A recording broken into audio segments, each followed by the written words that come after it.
আল্লাহ ডাক দিয়ে বলে বান্দা শোনো, দুনিয়াতে আমি এমন নবী অনেক বন্ধু বানাইছি। ইব্রাহিমকে বানাইলাম খলিলুল্লাহ, আদমকে বানাইলাম সফিউল্লাহ, মূসাকে বানাইলাম, ঈসাকে বানাইলাম রূহুল্লাহ। আল্লাহু আকবার বলেন। আমার বন্ধুর নাম দিলাম আমি হাবিবুল্লাহ। একটু আওয়াজ দিয়ে বলেন আল্লাহু আকবার। খলিলুল্লাহ বন্ধু, আল্লাহ হাবিবুল্লাহ বন্ধু, অন্যান্য নবীরা আমারে বন্ধু বানানোর জন্য এগিয়ে আসছে। আমি আল্লাহ মুহাম্মদকে বন্ধু বানানোর জন্য আমি রব্বুল আলামিন নিজে এগিয়ে গিয়েছি।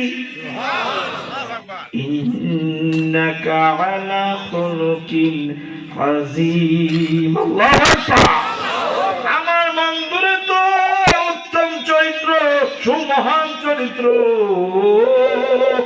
মহান নয় সুমহান। আল্লাহু আকবার। আমার বন্ধু আমার সাথে সাক্ষাৎ করছে, আরশে আজিমে আসলো। দুনিয়ার সব নবীদের দরখাস্ত করলেন, কারোর সাথে দেখা করতে পারি নাই। মুহাম্মদ নবী যখন আমার কাছে আসলো, আরশে আজিম আমার কাছে নালিশ দিল। সুবহানাল্লাহ। আরশে আজিম নবীর কাছে আল্লাহর কাছে নালিশ দেয়, আল্লাহ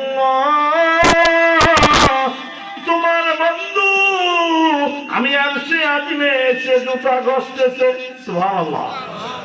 ঘরের সামনে যখন পাপোশ দেয়, এই পাপোশের আলামত হলো জুতা খুলে প্রবেশ করো, জুতা খুলে প্রবেশ করো।